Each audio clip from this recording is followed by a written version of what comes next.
Peace to Allah's sons and daughters, his 5% nation, the great gods and earths, my brothers and sisters. Thank you once again for your time and energy. I come to you in the name of I Am Powerful Allah, and the title for this presentation is Why Did God Make Devil? My objective in this presentation is to show how, contrary to the ever-popular blame the devil for everything narrative that many have chosen to use, we have created every problem, trial, hardship, and devil that we have ever faced in our personal lives and as a nation. As such, we are the only solution to these problems and can no longer shirk the responsibility and duty of the civilized. Per usual, I will examine the degree in which the title derives from and show through sound logic how the devil is not and has never been a self-created form of opposition or being. I will explore the historical and analytical context of the degree and unravel the deeper meaning of making devil. Let's begin.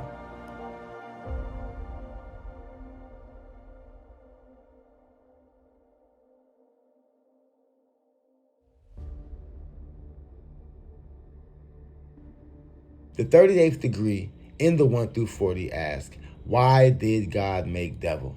Let's examine the answer in parts to gain a greater understanding of this age-old question. Now, keep in mind, this is the understanding, build, or destroy degree. So, the underlying concept here is for us to comprehend the reasoning and the purpose for building and destroying opposition. The answer states, to show forth his power, that he is all wise and righteous. And he can make a devil who is weak and wicked and give him the power to rule the earth for 6,000 years, then destroy the devil in one day without falling victim to the devil's civilization. Otherwise, to show and prove that Allah is God, always has been and always will be. To show forth your power means to demonstrate your personal strength, your influence and capabilities in a visible and effective way. This concept is taking action and producing tangible results rather than relying on a supernatural force. Show means to teach. These words are literally interchangeable. And power is the truth or the ability to change the state of a thing. So, to show forth your power means to teach or present the truth to a particular thing or of a particular thing. This teaches others how to bring a change in their own reality by using the word of God. This is defined as wisdom, your power. 2 + 5 = 7. By doing so, one can bring about personal manifestation, influence and leadership, resilience and inner strength, creativity and impact. Personal manifestation, when approached from a psychological perspective, is a process of exercising personal power by bringing the desired outcome into reality through focused intention and action. And instead of relying on some higher power, it shows forth your own personal power by consciously directing your inner state to influence your outer reality. Influence and leadership. In the context of leadership, show forth your power means to demonstrate influence through service, character, and integrity rather than through coercion or positional authority. It is an intentional act of leadership that inspires others by making one's positive attributes and capabilities evident. Resilience and inner strength. Resilience and inner strength relates to showing forth your power by providing the psychological resources needed to demonstrate divine or inherent capabilities, particularly in the face of adversity. While inner strength is the deep reservoir of resolve, resilience is the learned ability to adapt and emerge stronger after challenges. Together, they become the foundation of a powerful and transformative demonstration of purpose, creativity, and impact. Creativity is the ability to generate new and valuable ideas approaches, or solutions, while impact is the measurable, lasting effect of those creative acts that they have on the world around you. When combined in the context of showing forth your power, they become a tool for influencing change, demonstrating mastery, and asserting one's capabilities. That he is all wise and righteous. To be all wise and righteous means to possess perfect moral understanding and to live in accordance with divine will and ethical principles. In this cultural context, it is seen as the God-given state of moral integrity, justice, and spiritual growth.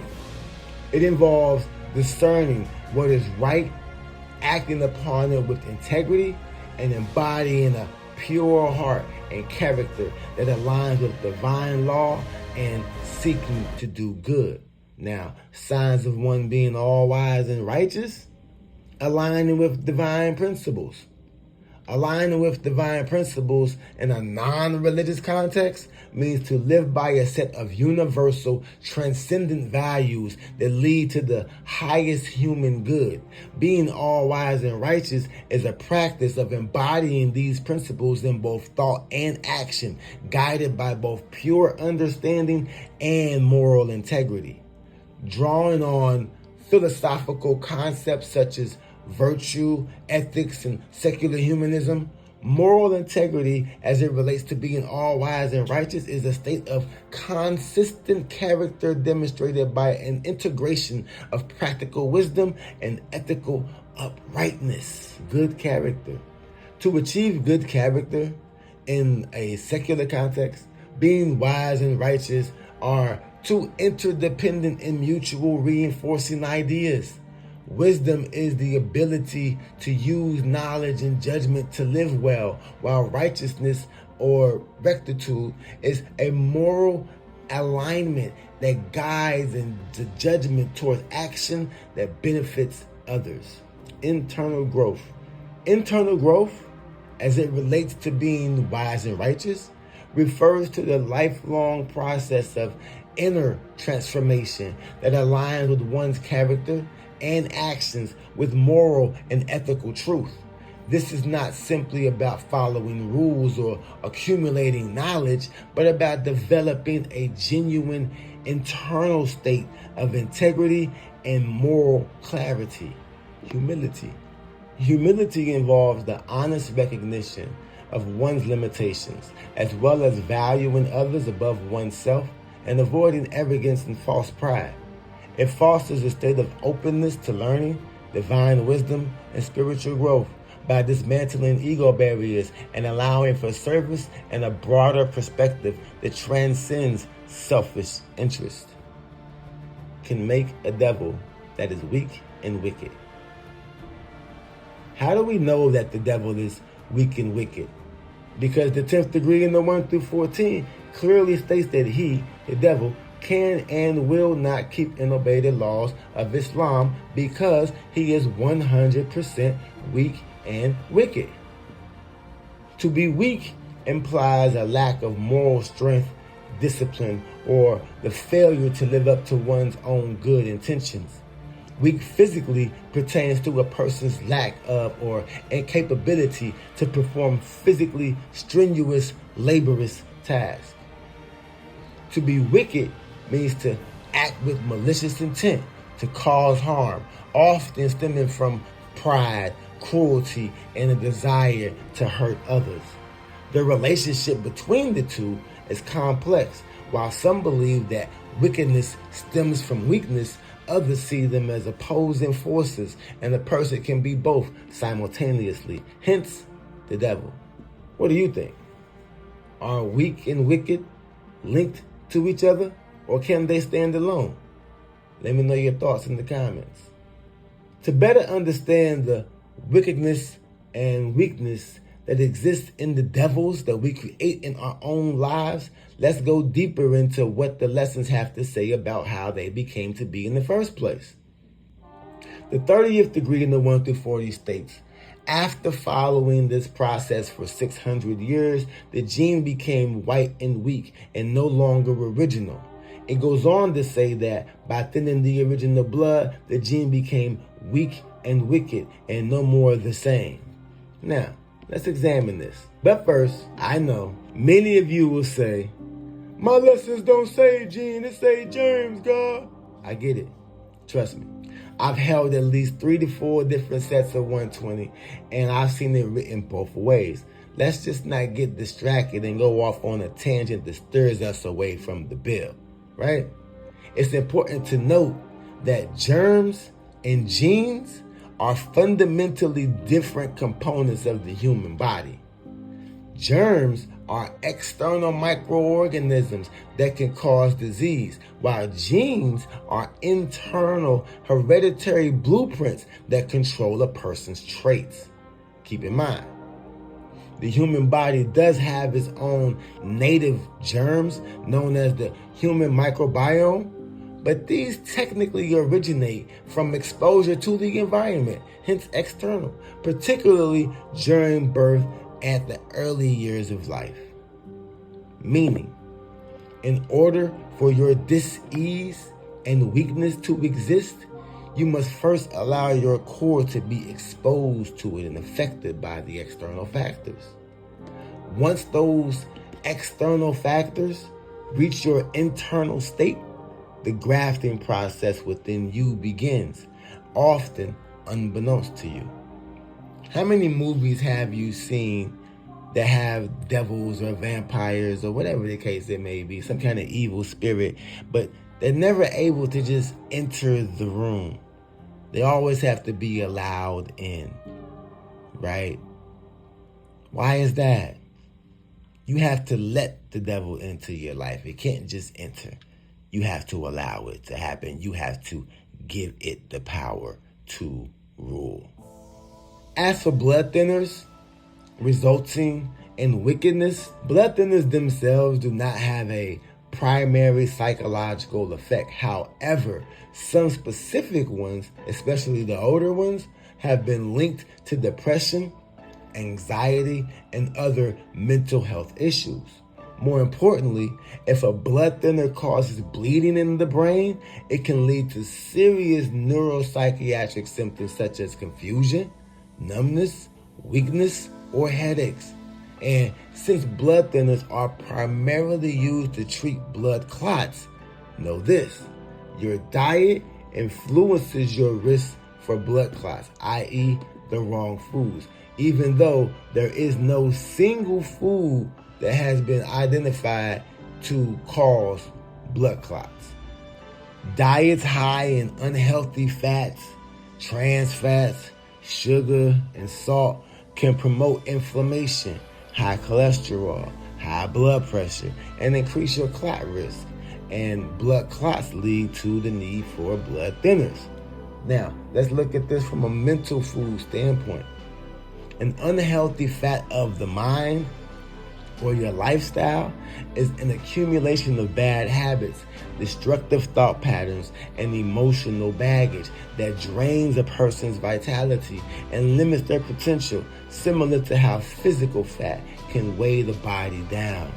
This fat is not a judgment on a person's physical body, but rather a way of describing the cognitive and emotional weight that leads to a poor quality of mental life.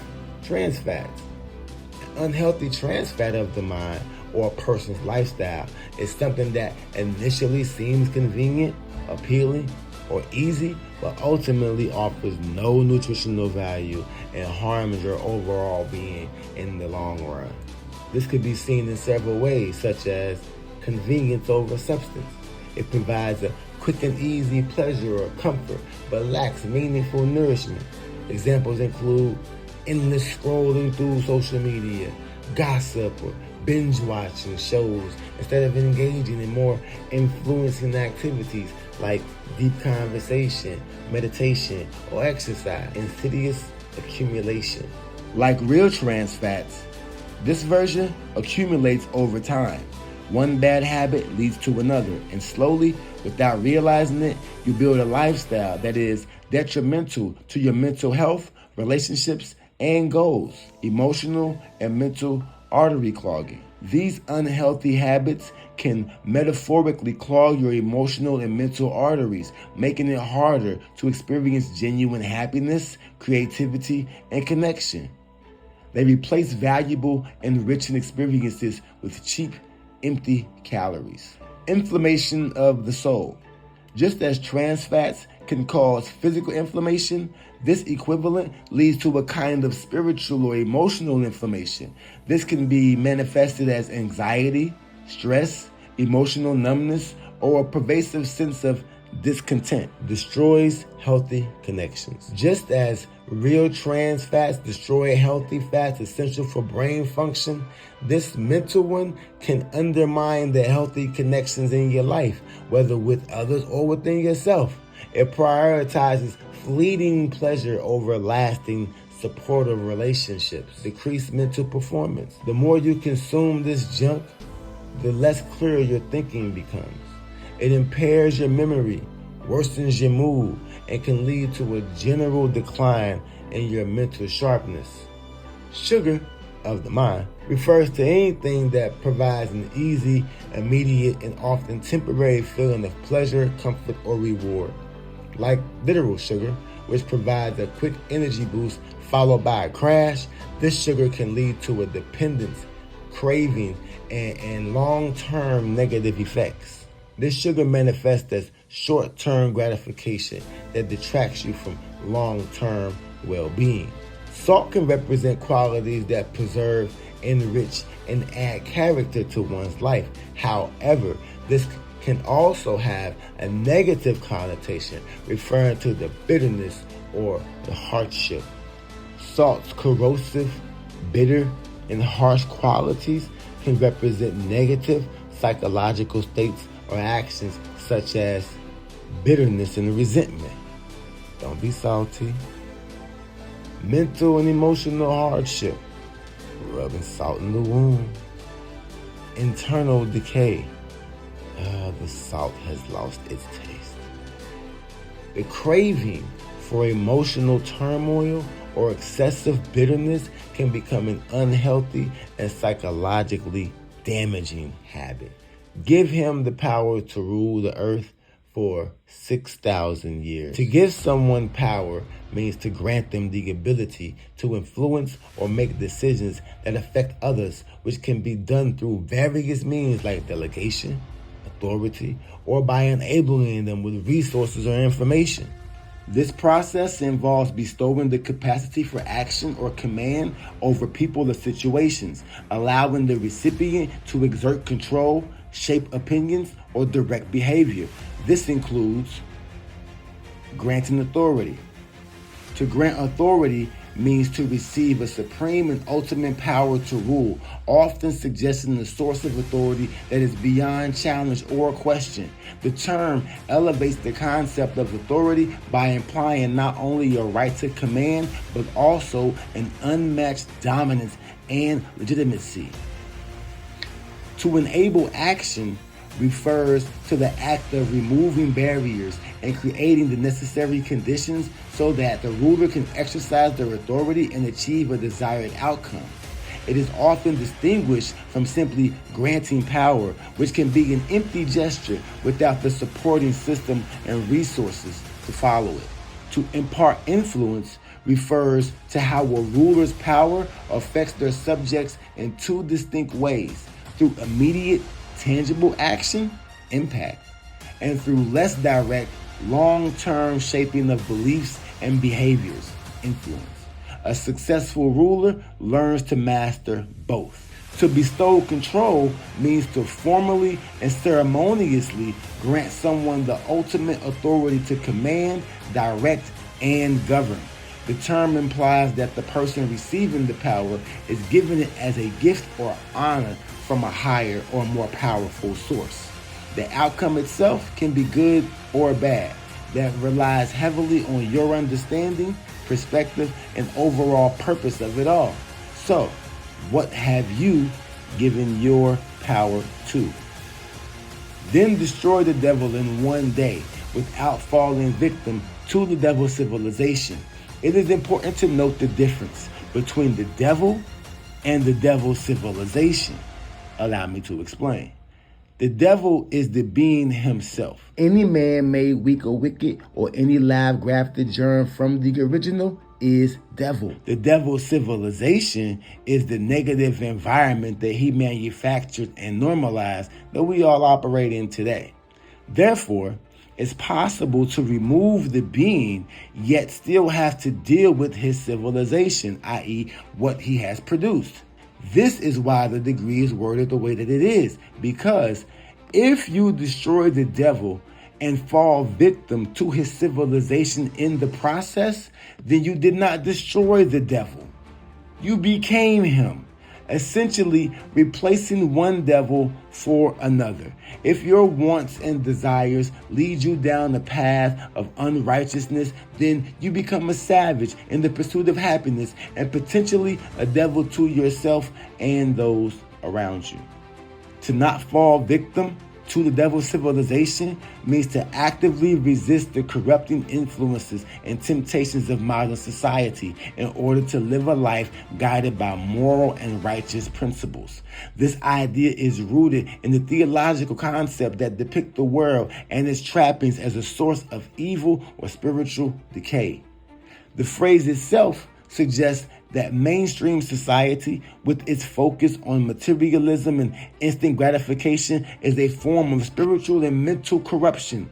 Resisting it means rejecting a passive existence in favor for a more purposeful, virtuous life. This includes rejecting materialism, avoiding mental, some would say spiritual, decay and slavery, resist societal corruption, build virtuous communities, and focus on what you can control. Now let's go through each of them. Rejecting materialism means refusing to participate in the consumer-driven culture that incentivizes dishonest and unethical behavior. Mainstream culture often defines success by material wealth and status, which can lead to corruption and unethical practices in both public and private life. Avoiding mental, some would say spiritual, decay and slavery means to protect your inner life and autonomy from corrosive external influences. It's about refusing to let corrupt societal forces diminish your capacity for independent thought, ethical judgment, and authentic well-being. To resist societal corruption means to critically evaluate dominant societal norms, values, and practices rather than accepting them passively.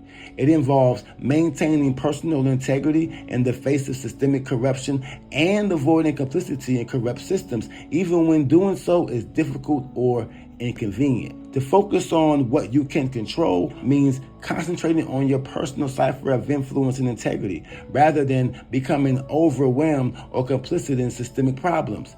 This approach emphasizes differentiating between what is within your power and what is not. Take authority over devilishment. How long will you let the devils that you've created rule your life, i.e., master the original man? When will you become the bringer of positive change in your own reality? Otherwise, to show and prove Allah is God, always has been and always will be. How do you know that you're really the best if you've never been tested? How can you call yourself the champion if you've never faced a worthy opponent? How do you really hold the true value for something if you've never lost or been at risk of losing it? I ask these questions to help put your mind in the frame of, why did God make devil? Now, let's apply that frame to you. Why do you procrastinate, then stress about the lack of time?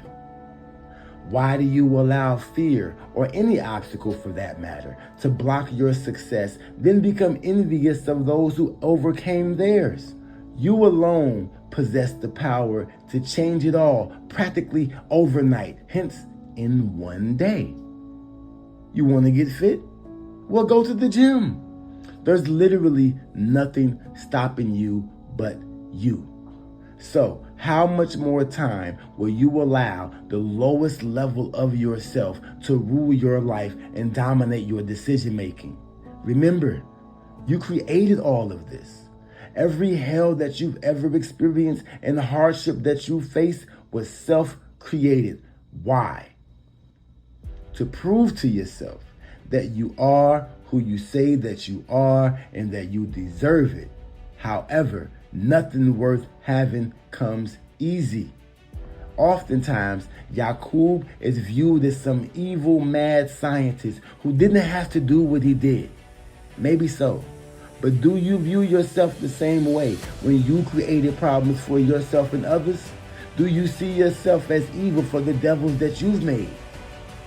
You can destroy the devil in one day and be that supreme ruler of your life and destiny that you know yourself to be without giving in to the temptation of this world in the process.